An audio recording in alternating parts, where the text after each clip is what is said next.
we've had coaches, we've invested in our relationship to be better for ourselves, for our kids, for our family. Like we have a parent coach, we have our family coach, we have our therapist. I have an unlimited budget for investing in things that are important to me.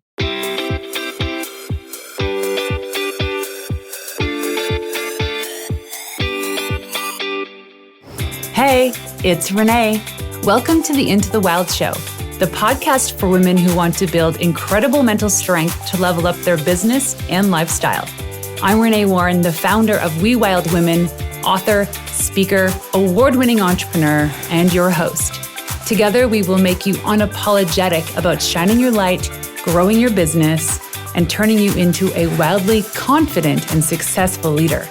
This is for you, the visionary, the go-getter, the entrepreneur, and for those that need a real kick in the butt to get going and to dream bigger. Each week, I bring in leading experts and entrepreneurs to help you take leaps in the right direction, because I know the best advice comes from someone who has successfully done it before. So, are you ready to level up? Welcome to Into the Wild. Hey, you wild women. My next guest is somebody super dear to me, very important to me, and the only person, well, maybe not the only person, but one of the few people that I wanted to have as my 200th episode guest, because it's been quite a journey getting here, and I knew it had to be somebody special to me. And I did pitch a couple other people, but in the back of my mind, I was still thinking, I want this guest on my show. So this guest is my husband, Dan Martell.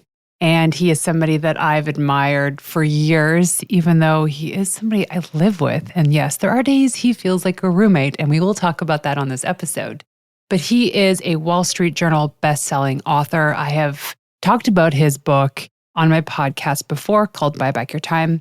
He is the founder of SaaS Academy, one of the largest SaaS-based coaching businesses in the world, as well as a coach to CEOs. Since the launch of Buy Back Your Time, he has opened a new program for elite entrepreneurs that works with the CEOs of fast-growing businesses to help them level up. And I've watched him not only write his book, but watched the inspiring journey of him going from not really expecting the results that he got from his book beyond what he had imagined, to opening up this new portal to coaching people outside of the tech SaaS world, which is very new to him and very new to me. But it has been such a beautiful journey. In this whole time, him and I have been raising our two boys, traveling the world, and of course, working on our marriage. So I look forward to inviting you into this conversation that I have with Dan as we guide you through the journey of what it is to live with a high-performing man who doesn't want to stop at anything and lives life to the fullest. Please welcome the incredible person, the guy that I get to wake up to every morning. And I'm so honored to reintroduce you for the third time on my podcast, the only male that's ever been here, my husband, Dan Martell. Hey, babes. What's up, everybody? If you don't know, I call her Peanut. 2 L's in Martell. Yeah, double L, Martell.com. Well, it's an honor.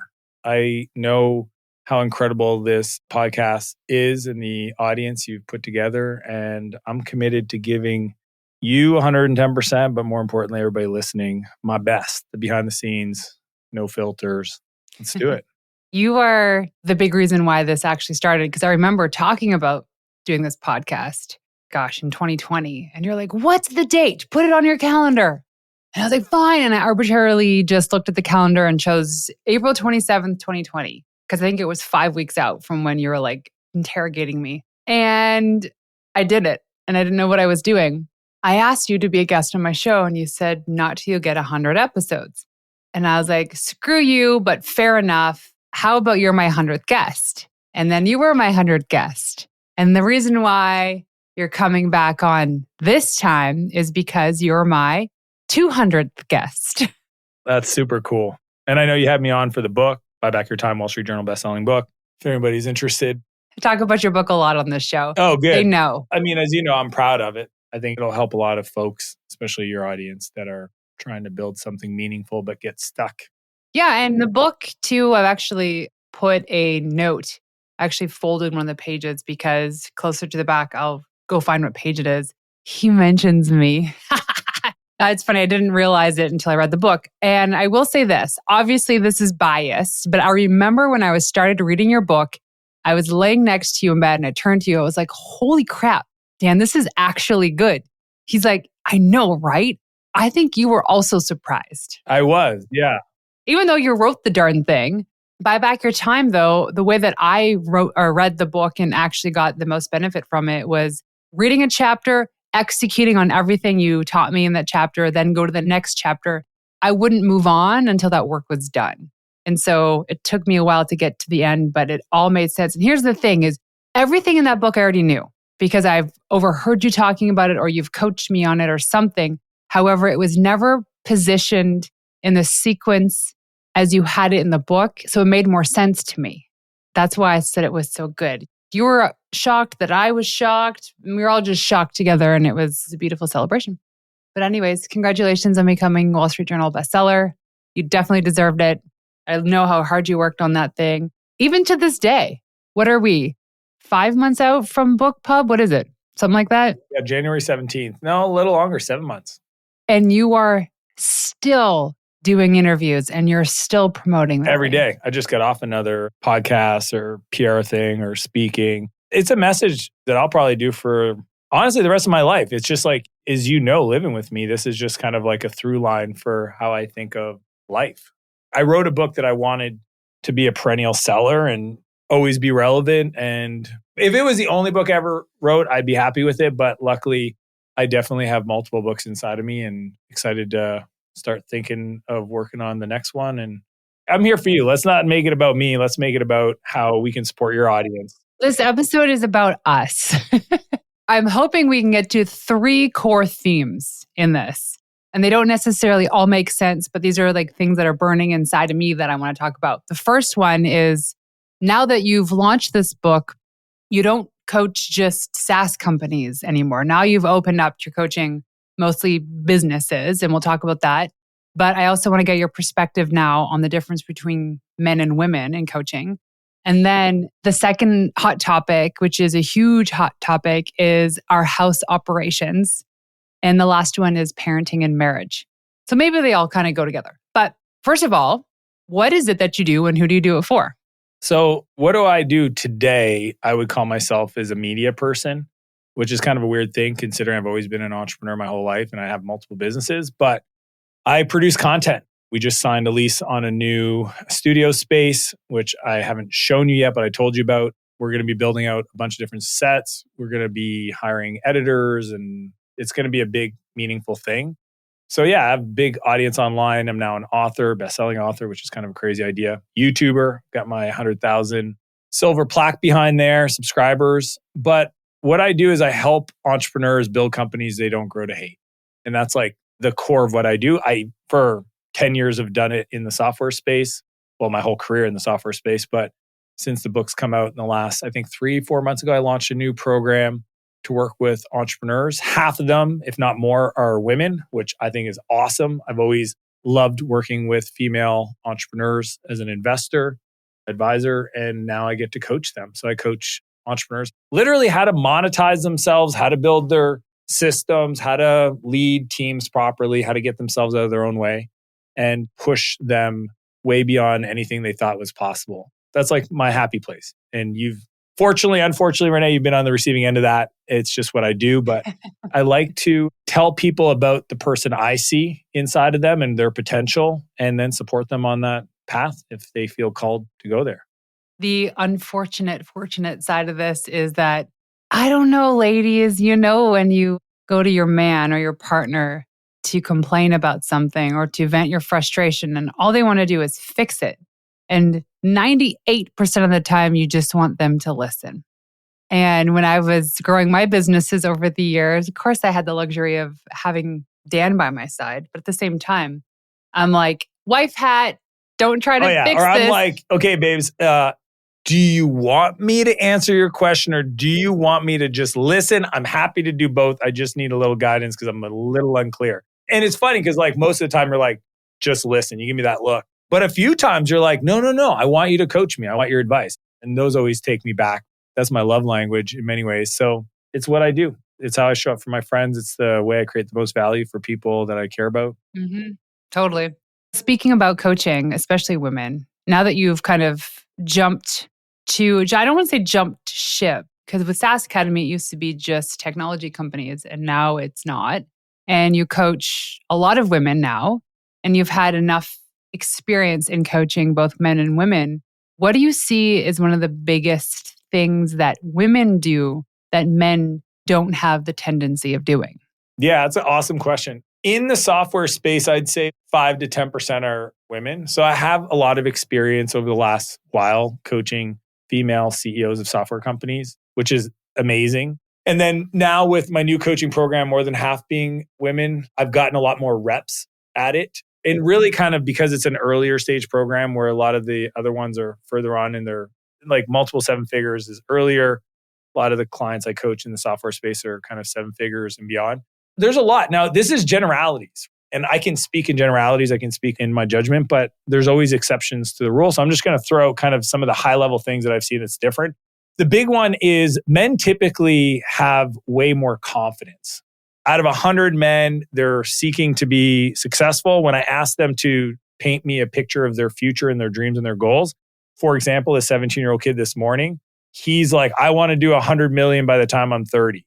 So most women don't say stuff like that to me. Not that they don't, some do, but all things being equal, usually that's a big difference is that the confidence in their own skills, which I think is undervalued because their skills are so capable. Like women have almost this Canadian-esque way to be humble to a fault where they don't value their abilities. And I kind of love that because my favorite thing to do is to like really shine the light on their power and their progress and try to hold them up to higher opportunities of purpose and whatnot. So that would be one thing. The other one is the fear of letting go in certain aspects. It's interesting because I think if an entrepreneur figures out how to grow and let go of like the basic stuff like your calendar and your email, and I would say that's low level beginning stages.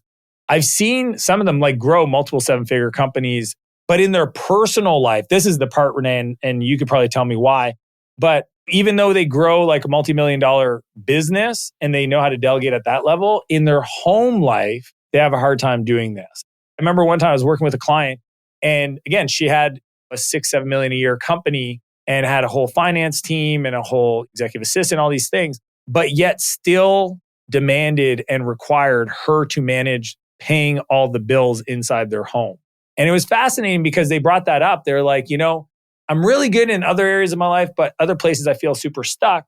And when I kind of double clicked on things and asked the why and the why and the why, the feedback I got from this woman was, I guess I'm just worried that if somebody doesn't get paid my kid's tuition at school or our house manager or cleaning person or whatever, that they're just going to judge me as an individual and think to themselves like this person can't even manage their own house. And that was more scary and painful than the business side because, in business, you don't get an invoice paid on time or something gets lost. It's like, well, I got a team. It's not my fault. But yeah, that was an interesting thing. I know, Renee, I think we've talked about this, just the fear that most women have around the judgment of their mother or their neighbors or their friend group, especially if they have more success or more affluent, like they don't want to alienate themselves as much. Whereas a man, it's almost like a status thing.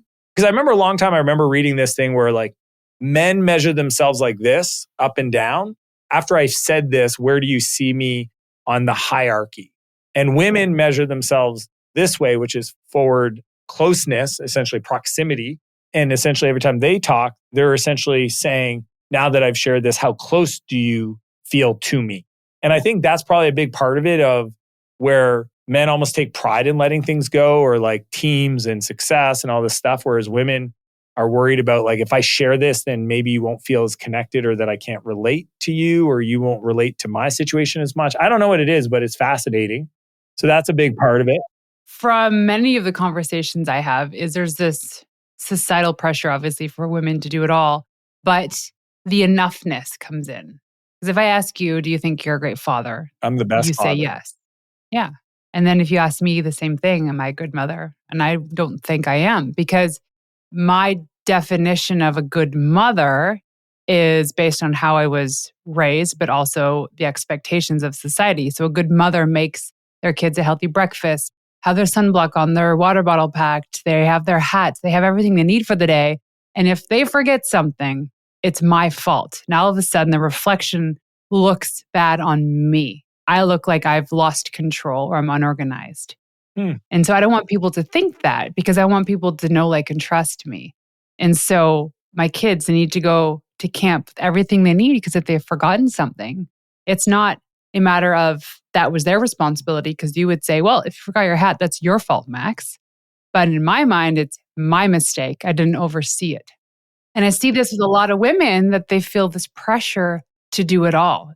We talk about this a lot, and there's inklings of people giving up that sense of responsibility. And for a lot of women, that's also a feeling of losing control. And the thought of, if I'm not in control of everything that's happening in my household, that I'm losing control. So if I'm not controlling paying the bills, or if I'm not controlling the groceries, then am I really in control? It's fascinating. I guess it comes down to, again, I don't fear as much, I guess, the opinion of other people around my performance. Like, I don't seek that validation. I think that's a thing too. Yeah. Like, if a school teacher in Max's class goes, Max's dad's an idiot because he forgot to send the money for the thingamajig, or he didn't pick him up on time, or honestly anything, I just personally don't feel the need to have that validation or that fear, I guess. I seek it in other places. And not to say it's right or wrong. I'm just saying my validation comes from other entrepreneurs or other peers that see my performance or my results, not necessarily other places. Yeah. And then this reflects in the business world too. Yeah. I know where it comes from.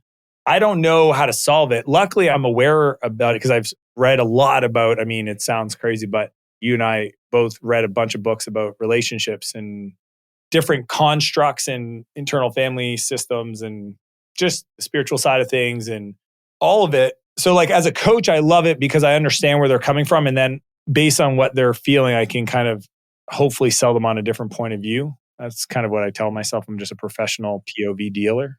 With these women that you're coaching now, they've obviously taken a leap to work with you because they know you. And I know some of these women personally, they're my friends, and they're obviously very scared to be a part of this program because they just know how you show up. Don't sugarcoat anything. I don't care if you're a man or a woman. I'm going to talk to you the way that I coach people. With that, do you see a lot of these women in your program? Are they the primary breadwinners? You know, I've never thought of it that way. You know, what's funny is I don't even know. That's actually the truth, because like I coach your coach and I don't know if she's a primary breadwinner. I mean, obviously I know Kira, she's a client. She manages her own financials. I'm assuming, I mean, I know she had a husband before, but I'm assuming she provides for herself in the most meaningful way. Here's what I'm getting at is we talk about forcing functions. When you're the primary breadwinner, there is an insatiable need to keep growing and to be successful because you need to keep the roof over your head. I'm generalizing, so I could be wrong in all this too. Is that a lot of the women that I've coached or I see in the industry that are not primary breadwinners, that are entrepreneurs, have less of a forcing function for growth because their income isn't as, I don't want to say isn't as important, but in terms of generating the revenue and growing the business, maybe it's not the most important thing. You know what's funny? This is literally funny. As I scan a dozen, 20 of the clients that I coach, I think all of them, they're either in a relationship and I know their business is a significant part of their living. Like, you know what I mean? It's not like a bonus. It's like needed to live. And the other half are freelancers, maybe not in a relationship, and they take care of themselves. So yeah, I guess in that context of, is their business required to be in Maslow's hierarchy of like basic needs and stuff? Then the answer is yes, which from a marketing point of view, I kind of love because now I know more about my avatar. I coach female entrepreneurs that are the primary breadwinners in their family. That's a lot more specific than broad. And it's probably the ones I do the best with because they show up and they're leaning in. Because they're hungry. You know what's fun is I think unless and you've been around me enough, Renee, so you've seen me I have different styles. I've been on coaching calls where two people ask me the exact same question. And depending on the individual, I might lean in and be incredibly direct with somebody. And the other one, I might be a little bit more empathetic and exploratory in my response. Honestly, I just use my heart. Before I do every one of my coaching calls, I do a little prayer and say, God, use me to do the best work I can to support these people. And I'm very intuitive in regards to how I respond. But I definitely, I mean, nobody's going to accuse me of not being direct. But same time, some people I don't think need that. And hopefully I can read it. And sometimes just have different tools. My perspective is really comes down to that forcing function. Like my new car, for instance. It is something that I pay for personally, and I'm proud of it. At the same time, it's like I need to make the money to pay for the car, and it's not a cheap car. Or like hiring my coach. She's expensive. But at the same time, cost aside, it's like I need this help, but still now there's this forcing function in my business. Like I got to show up, I got to close more deals because I'm paying for these things. No one else is paying for these things. So I think the whole notion of if you're the primary breadwinner or if your income is extremely important to the nature of your lifestyle, then you'll probably be more up to growing your business as opposed to being a lifestyle company. But that's probably true across individuals in general, right? People that are independently wealthy, it's the whole thing where if people don't pay, they don't pay attention. You even use the language like she's expensive. I would never say that. You know, I wouldn't. I would say she's an investment. She's a significant investment. Not to coach you live on the air, but I do that from time to time. I'm like, should I not? And I was even saying that. I'm like, I know he's going to call me out on this. Ha. People understand those words. And that's why I use the words expensive in the sense that usually things that are expensive have value, really important value. So anyways, let's move beyond this. Because you knew I was going to come back. But no, it's all good. I love everything you say, and especially when we talk about it late at night. Yeah, just got me thinking about that too, just the difference between men and women in coaching. So let's see, you texted me some questions this morning, which I loved, and some ideas of what we can talk about. One thing people ask us a lot about is our house operations because, gosh, we had 2 babies in the same year as starting businesses. Our boys are 11 months apart. And built 2 houses from scratch. And built 2 houses. There was a lot of stuff happening. And with that, we all survived. Yep. And one of the biggest things that really came out of all that too was in the process of delegation. And it started small, but now it's to the point where we have an incredible house manager. Her name's Betty. She's even in Dan's book. Let's talk about that. There's a whole lot to unpack. I think the first principle behind all of it is this. I think it's easy to see in our business life how to buy back our time. It's like get an executive assistant, hire employees, contractors, whatever it is. Like look at our calendar, figure it out. But most people just stop there. And what I discovered in that process of both of us starting companies and having 2 boys in the same fiscal year and building these 2 houses, one initially kind of like a summer home, then our kind of like bigger dream home kind of thing. And then it just made me realize like some of the biggest time opportunities is in our personal lives. So what we've done is we've just gotten really good at applying that process to our home. So at a high level, the way I kind of resolve it in my head is I've got kind of 2 key people, my executive assistant who managed my business life and my house manager who manages my personal life. And when I say personal life, I literally mean the CEO of my life, all things personal. House, real estate, vehicles, in-home, out-of-home, maintenance, schedule, credit cards, passports. I think, Renee, if people understood the breadth of the responsibilities that our house manager, Betty, is responsible for, it would be really impressive. I mean, everything from writing SOPs on the new sauna or the cold plunge we've gotten, or being responsible to literally go in and buy me a new supercar. I was not involved in that process. And when the sales guy would message me, ask me about stuff, I kept saying, if you don't talk to Betty, she's going to kick your ass because Betty's responsible for it. That's also so unheard of. I mean, you think about a person buying a supercar, they want to be a part of the entire process. I guess people do if they don't value their time. I was involved, I call it the 10-80-10. Maybe they enjoy it. I was involved in the 10% that mattered, which is choosing what car I wanted to and test driving it. Once I made that decision, me being involved in any other aspect of it was not required. Yeah. That makes sense. Yeah. Paperwork, paint protection, insurance, blah, blah, blah, blah, blah. I mean, she's got perfect information on all that stuff because I've given her that. Again, it's a process, right? Like, Renee, how many times have we gone through it where the garage door sticks or something and you're like, oh, let's fix it this way. And I'm like, no, Betty's going to deal with it. And you're like, no, we can fix it easily. And I know we could, but at the same time, I'm not teaching her how to fish. So there's just like a lot of stuff like that, even just like with the house stuff, the groceries. It's so funny. It's all the little things. It's the mail. I mean, because of the nature of my work, I get a lot of mail from people I don't know, from clients, from whatever. And it's a process that would take me probably 2 to 3. I mean, think about all these piles of things that show up. Someone needs to be donated to charity because like I don't need another sweater with some person's logo on it or this cool skateboard I just got.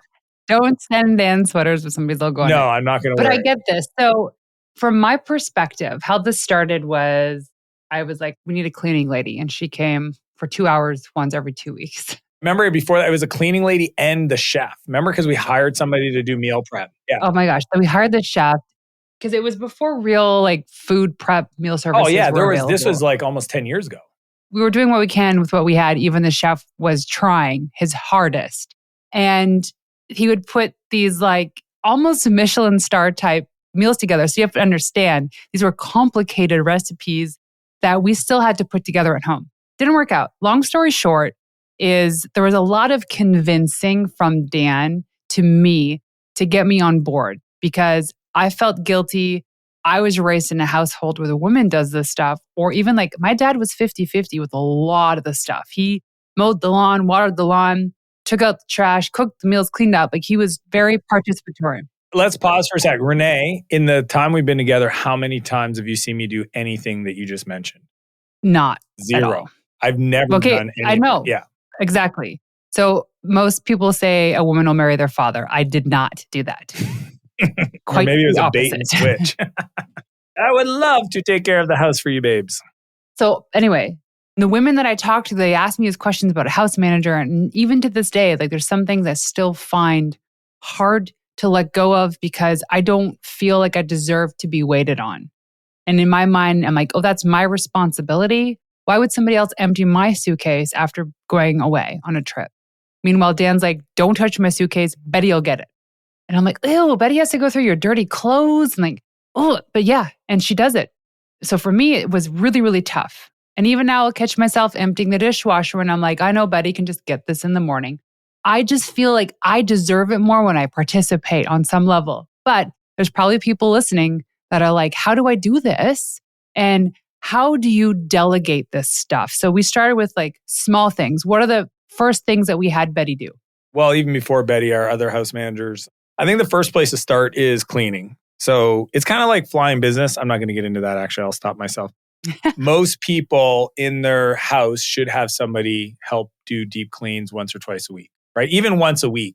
That's like basic. If you don't feel comfortable with that, you need to talk to your therapist because there's something going on that's probably not healthy and definitely a blocker from being able to leverage more support. It's required. Like, I mean, the big thing is you can't build a meaningful life if you're doing everything. In business, I say you can't build $1 million company off $10 tasks, right? Same thing at the home. If you want to create the space for you to have a thriving business and be a world-class mom and be a great community leader and go to the gym and go to your church or CrossFit or whatever it is, like, you just can't do it all. There's not enough hours in the day. You'll stress yourself out. You'll drain yourself. You'll burn yourself out. The 3 things for me that were, I want to say the easiest things to just delegate was cleaning, laundry, groceries. Perfect. And that was, I think, the first thing that I got you on board to do. And what I love about it, it's a gateway drug, right? It's like, as soon as you experience went to my office in the morning, everything was dirty, came out of my office, everything's clean in the sheets. I know how much you love your clean sheets, Pina. Yeah. And just like getting into bed and you weren't involved in that and it just happened magically. Dan Sullivan calls it the 4 seasons living, right? Like where you live in your home as if you were staying at the 4 seasons, where you can make a call and get room service. You can have your clothes dry cleaned, or you can call your car to get whatever. Like, I think that's the context or the headspace that I think of it through. But most people sometimes stop at that. And it's all these little things like buying furniture and having to coordinate picking it up or running errands or maintenance. This morning, the water wasn't working. It turned out to only last about 10 minutes, but it didn't. And like, I didn't skip a beat. I took a video, posted it in our Voxer channel and moved on with my day, right? Like, it's literally gotten to the place where even Betty has a team. She has her team of people. I don't know who they are, but they show up at the house all the time. They do stuff. And she coordinates it all. I mean, she's an amateur bike mechanic. So people are probably thinking, you need to buy new furniture. How can she make the decision? Here's how we do it. It's called the 1-3-1 principle. One problem, 3 options, 1 solution. So we say we needed to get new patio furniture. Dan's like, hey, Betty, can you help us get new patio furniture? Old me would have been like, yeah, and start searching. And I kind of poked around and I was like, I don't want to do this. So she found 3 options, which she knew that we would probably like. And she showed us what it would cost, how long it would take to get here and all this stuff. And we would choose from one of those 3. We worked on it and problem solved. Yeah, I mean, 1-3-1 is, again, we just apply it's in my book in case you haven't checked out in our transformational leadership chapter. But the whole idea is, I think, empowering people to make decisions. Like, for example, Betty has $1,000 or less decision capability. If she sees a problem and it costs less than $1,000 to solve it, she can just spend the money. Now, the rule is she has to tell me afterwards so I can give her some feedback if there's any required. But other than that, she's never slowing down to get my feedback. Same rule in the business. For frontline workers, we call it the 50 to fix it, or 500 to fix it, or 5,000 to fix it, depending on what level of the organization people are in. But it's just, how do you allow people to support you, to solve problems, to move things forward, to create space, so that you can just show up? I literally just want to do 2 things. You've heard me say this, Renee, so many times. I just want to show up and do things that leverage my unique ability in my work, right? Like my creative, my zone of genius, whatever you want to call it, and or spend time with people I love, doing things I enjoy. Whether, Renee, I think you find that annoying sometimes or not. Yeah, I do. But those are literally the 2 things I want to do in my life. And the reason why I focus on being really good at making money and then getting really good at coordinating cool activities with my friends is because, like, that's what I'm striving for. That's kind of how I live my life. So Betty manages all the Airbnb stuff, all the vacation stuff, all the travel stuff. She travels with us. She helps us with the dog. She picked our dog, for frick's sakes. Yeah, she did pick our dog. We're like, hey, Betty, you go meet the litter and take some videos and find the one you think is the best. And as soon as she showed us, we were like, 100% that's our dog, right? Yeah, and I know this is so uncommon. I know high performers have a version of this. Yeah. But I just want to say this, Peter. I share all these things and I know people are like, wow, that's so crazy. I want to inspire people. I'd rather us operate at a 10 and everybody else be at like a 2 when it comes to delegating at their home and me at a 6. So like, I share these things on purpose to tell you how crazy it can get, how cool crazy, to hopefully get you to do something. Because most people listen to this still have a hard time. And when you do start doing this, by the way, and I'm saying you as in the listeners, because we talk about this enough on our show, but there's part of it too where you're going to be faced with resistance. It could be family or friends being, oh, like, must be lucky, or how nice of you. And I still get this today from family and from friends. And I say, we're very lucky, we're privileged to be able to have this, but also know that I wouldn't be able to go out for dinner with you tonight if I didn't have this, or I wouldn't be able to do X, Y, and Z. The reality is most people want it.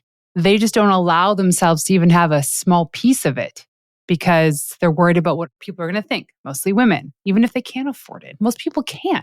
Most people can't afford it. They just don't do it. Some aspect of it for sure. So this allows us to have incredible seasons in our marriage, because not only do we have this help here with Betty, we've also inspired other friends to get similar help. That's amazing. Oh, yeah. Now the house managers coordinate with each other. Yeah. And they just know. Yeah. They don't even ask any of us. They're just like, literally, I think Betty went and picked something up for Nick's house manager because it was something we were both buying. Totally. But it's about community. And we support these people as much as they support us. Question for you. What is something that helps to build reputation, increase demand for your expertise, expand your network, increase your credibility, increase relevance, allows you to take better control of your message and perception, helps you to get more recognized, and is the most trusted form of marketing out there? It's public relations. And I know if you're listening to this show, it means that you are ripe and ready to unlock the next version of your business. I also know that you probably don't have an extra $30,000 sitting around to hire an expert agency that can do this for you. What if I had a simple solution that could help you achieve all of the above without the hefty price tag? What if I told you that you could have a custom world-class PR strategy built for you in a day with all the necessary videos to show you how to implement and integrate the strategy into your everyday business function? How would you feel? Well, I've got some great news for you. I have created the ultimate VIP day that allows you to play a bigger game with the guidance of a veteran publicist who will create your custom strategy with a vetted media list, creative pitch templates, and all the PR fixings you need to get way more recognition for yourself and your business. And it is a simple solution that you and your team can implement the next day. I promise you, this has been done by dozens already with some incredible results. It is called the VIP Day. It's that simple. It is the We Wild Women VIP Day. If you go to wewildwomen.com/VIP Day to learn more, you can either apply or you can reach out to me on Instagram at Renee_Warren to learn more about the VIP Day and how this can help you and your brand unlock the next level. That's wewildwomen.com/VIP Day. But let's tap really quickly into like the parenting marriage side of things, because while we live such a unique life, I know we do, there's parts of it that's really hard. And like when it comes to being a partner with a high performer, there is pressure to keep up. There's pressure to climb these gigantic mountains with you. And some days I can't, some days I don't want to. There's just so much pressure. And so Philip McKernan is somebody that we worked with in the past about this. And he described it really well, how we all have our own mountains to conquer. And in a partnership, we want the person to come with us. So we keep pulling them up the mountain, like, come join me and do this, when they may not be ready physically, emotionally, mentally. The reality is they have to climb their own mountain at their own pace. And we go through like good seasons in marriage and not great seasons in marriages. And I'm learning that it is all a part of the process because it lays a bigger foundation. What are some of the things, the practices that we've done in the last few years that has really helped us in our marriage? I'll say a lot of stuff. I'm going to say the most uncommon things. Again, I'd rather tell you stuff that most people don't know than things that you can just figure out if you watch us. Yeah, well, sure. One, we hire coaches. We've had coaches, as you mentioned, Philip McKernan. We've invested in our relationship to be better for ourselves, for our kids, for our family, right? Like we have a parent coach, we have our family coach, we have our therapist. I have an unlimited budget for investing in things that are important to me, which is obviously individual health, like Renee's health, my health. That's number one, because if we're not healthy, then nothing else matters. And then second to that, our family. And then third to that is the business stuff and all that other. So I would say hiring coaches. We go to at least one seminar every year as a couple. We invest in our relationship that way. So that's abnormal. I think most people don't intentionally. We're talking like Tony Robbins level. Yeah, we're talking Joe Dispenza. We're talking like spiritual stuff. It's major investments to do that. So those are abnormal. I think the other stuff is, our quarterly retreats in our calendar. Those are the big rocks. We plan them. We got one coming up in September. I'm really looking forward to in Colorado.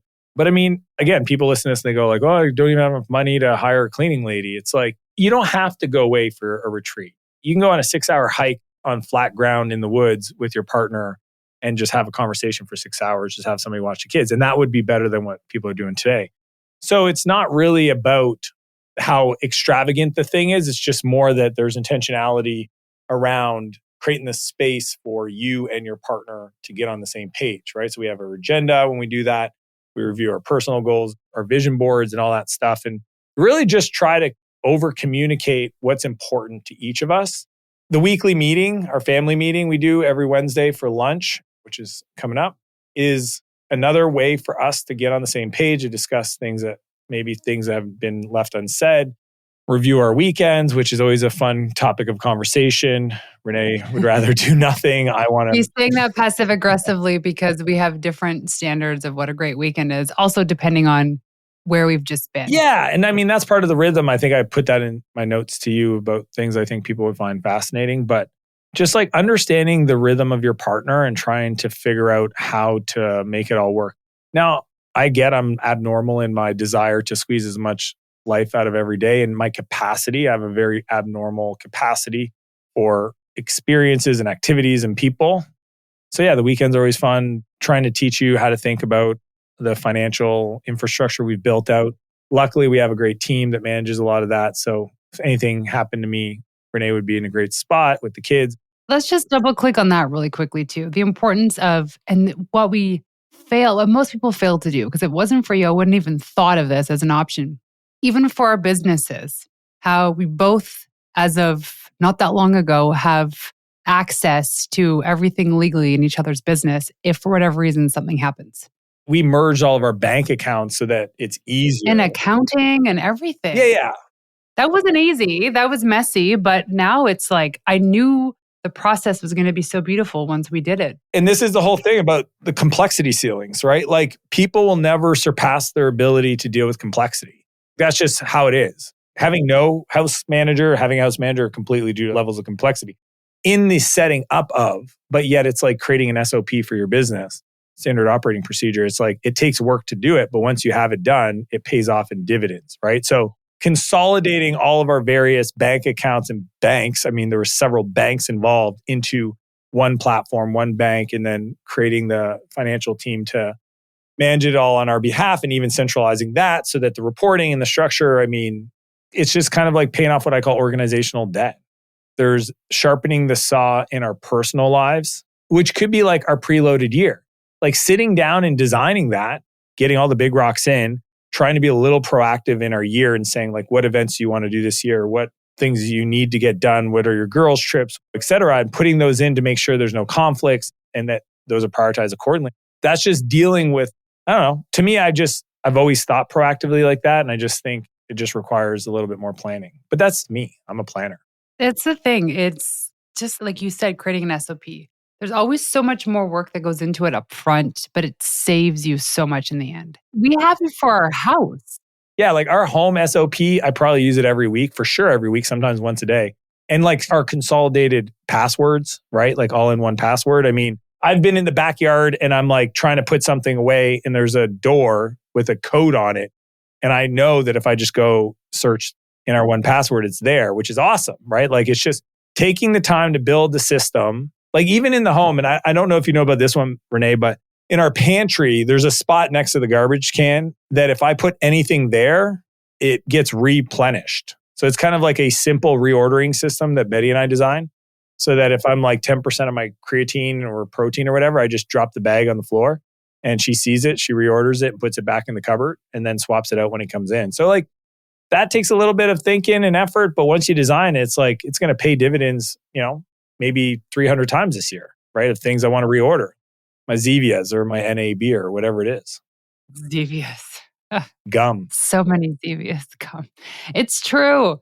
It's all about process and all of this to get our time back, to be able to spend with each other, with our family and friends and loved ones, to do the things that we love to do. Like you love to go wake surfing. I surf every day in the morning. Almost. Yeah. Or whenever he can find a driver, Dan will be on the water. So if you have a boat license and you're in the Okanagan. Oh my gosh. Today, Renee, the reason why, I don't know, you saw me, I was driving back the opposite direction. I was driving around calling people, trying to find a driver because I don't like to go with a lot of people. And then if something happens, then I need to scramble and last minute drivers on a weekend. You need to get some sort of 19-year-old kid in the summertime. I may be at that level where I'm going to have to buy back my drivers. Yeah, just hire a driver. If Dan had his way, he'd be out there once a day, every day, at least twice a day, maybe. Maybe twice. Yeah. I don't mind going out, but just not as much as him. So marriage stuff, if you look at it from a 30,000 foot view, parenting, marriage, it's all the business philosophies that have helped us in our business as leaders, as partners, become better with each other and as parents. If people haven't read the book Traction by Gino Wickman, just apply Traction to your family life and it'll get you 70% of the way there. Yes. And then different philosophies on parenting too. You can never be perfect. We show up and we have our opinions on how to do things based on how we were raised, new information, advice from somebody else. And you and I aren't on the same page a lot. And we realize that because when it comes to parenting, Dan's default is our kids are at an age where they can do most things themselves. And it's true. I know they can. They're very, very capable humans. I'm also at a position where I think I'm a good mother if I do it for them. But I know they're capable. And so Dan will come at me saying, well, now they're just going to get in this habit of expecting you to do it, and they're not going to learn how to do it. And I'm like, shut up. You're right. I know you're right. But I also want to feel like a good mother. Can we clip that out and I can set that up as your ringtone when you call me? Oh, shut up. I know you're right. But even little things like, here's one example. We had to evacuate a week and a half ago, almost 2 weeks ago now. This is the second time we've had the boys pack their suitcase. They know how to do it. And we just said, guys, grab clothes for a week and all the stuff you can and put into a suitcase. Boom, get it done. They did a perfect job. We got home from this evacuation and their suitcase sat out there. Didn't touch it. We told Betty, don't touch it. The boys need to empty that themselves. So they started emptying it. Max starts walking downstairs with bottles of wine. He's like, why is this in my suitcase? Oh, I'm like, forgot you had spare space in your suitcase and there were bottles of wine and also a sommelier saber. So there was a gigantic sword in their suitcase because Dan was gifted this when we were traveling. But the boys still did it. And there was part of me that's like, I can just get it done for them so they can be kids. But they actually had fun doing it. It wasn't done well. I know what they did is they put most of their clean clothes in the laundry because that's the easiest way to unpack, but they still did it. And I think one of the best gifts, also the hardest gifts that you taught me in parenting is giving our children the autonomy to fail on their own terms as long as they are safe. And one of the best text messages I ever received from Noah's school, he goes to an outdoor school, was this. Because I asked him, hey, it's cold and it's raining outside and you plan to be outside at a park all day. Is this still a go? Mr. Aaron's reply was, it's our responsibility to keep your kids safe, not comfortable. Make sure they're prepared. We're still going. And I'm like, oh, that's a good one. So now I think if they're safe, then we've done our job. Because at this point now in their lives, they're very capable of doing it, mostly themselves. Although mama still likes to be involved. You know me. Oh, yeah. Like even this morning, I was picking cactus out of Max's shoe and out of his tire on his bike because we live in a desert and he drove over a cactus and there was big things sticking out of his tire and his shoe. And I'm like, I know he can do this by himself, but I just want to do it for him. And it is tough as a mother because we just feel like that's innately what we do is we comfort our children. We comfort them. And then sometimes you just got to let go. Dan's like, I'm not doing that. Nope, Max, you do it yourself. Yeah, it's funny because you see my content I put on Instagram, so you probably see the inspiration. But I just have this philosophy. We don't want to handicap our kids by doing everything for them. That's true. It does handicap them. Yeah, and I think it's important to allow them to, I think somebody said once, it's allow your kids to do dangerous things in a safe way. We went to the pump track on mountain bikes and we were hitting jumps and Noah totally was I thought for sure he was going to crash. But again, is he going to break his neck? No. Is he going to scratch his elbow? Probably if he crashed. So I had to let him be dangerous in a safe way. He's wearing a helmet. He's good. But he was definitely hitting the jumps at a capacity that was above his skill set. So luckily he got unscathed. But there's one of them, he overshot the landing and landed so hard that he scared himself and just put his bike down and sat on the ground. So what's funny? I got walkie-talkies that are being delivered to our house because we live next to a park that has bears and coyotes and other stuff. And they like to go mountain biking. And so I got them walkie-talkies. I actually don't see kids our age alone on the mountain bike trails out there, ever. So we got walkie-talkies. We could talk forever. I love this. Any last piece of advice you want to give our listeners? Yeah, the message I would love everybody to consider is I think every person on earth is here to do two things. I think we're here to become the 10.0 version of ourselves. A lot of people call it our greatest selves, our heroic self. Another way to think about it is the person you needed most in your darkest days. The person that you know inside, if you're being honest with yourself, that you have the capability of becoming that. So every day wake up and try to aim towards that. Even if you never achieve it, I think just the path and the journey to go towards that really unlocks our purpose. And then on the same vein of that message is, as you're doing that, share yourself, that process, your success principles and habits with the world. Like, share your lessons learned with your kids, share your manifesto with your community, with your team. And I think if you wake up every day to try to be the best version of yourself and share all that you're learning with other people, that's a rich life. That's a cool life to live. That's my message to everybody in the world. Honestly, depending on different audiences, I might frame it differently. Become the person you needed for yourself during your darkest days. I love that. Thank you, Dan. And congratulations for being the 200th person. Oh, thank you for the honor. Show. It was my friend Allie that recommended this. I was like, oh, it's so brilliant. I wanted to do kind of like a co-interview. But I know that a lot of people admire you. You inspire a lot of people. And there's also, you're worth celebrating on so many levels. Your book, in our partnership too, in the crap that you put up with me. I know how I can be. I'm actually perfect. He doesn't see it yet. I absolutely adore and love you. And I think you are one of the most talented, creative women out there. Hence why you have so many people that follow along. And I'm just proud of what you've built so far and can't wait to continue to see you just keep aiming for the stars. Well, thank you. And what I love about you as a partner too is how much you push me beyond my comfort level, like next level, not even the same stratosphere comfort level, because you see something in me that I have yet to see. And I know you see this too in a lot of people that you coach. And it's probably one thing that frustrates you the most in coaching is when you see the potential of somebody and they're stopping themselves 10 feet shy of that next level. And that hurts too. And I think that's a big reason why you get up every day and you become this content generating engine. And I get to sit here and watch it and hear it. And believe me, I even texted Anne today. I'm like, when does Dan get his office? Because he's really loud. She told me. She's like, yeah, Renee says you're really loud. I was like, I know. You were in the basement or something talking and our staircase spirals all the way up. So it like echoes. And I'm like, oh my God, who is he talking to? This is so loud. And I was like, slamming the doors. I'm like, I want him to know how loud this house is. Bam! And I slammed the door. And I'm like, oh, fuck, that was pretty loud. No, but I appreciate you. I appreciate you. And thank you for coming on the show, taking the time to come and chat. You're the best. Love you, babe. Love you. See you soon. So there you have it. Thank you for tuning in to another episode of Into the Wild. To make this girl happy and to help reach other women who are dreaming of starting their business, please leave us a 5-star review on iTunes and everywhere you listen in. Also, if you want to find me in the wild, check me out on Instagram at Renee_Warren. That's RENEE_WARREN. And leaving you with one of my favorite tips of all time.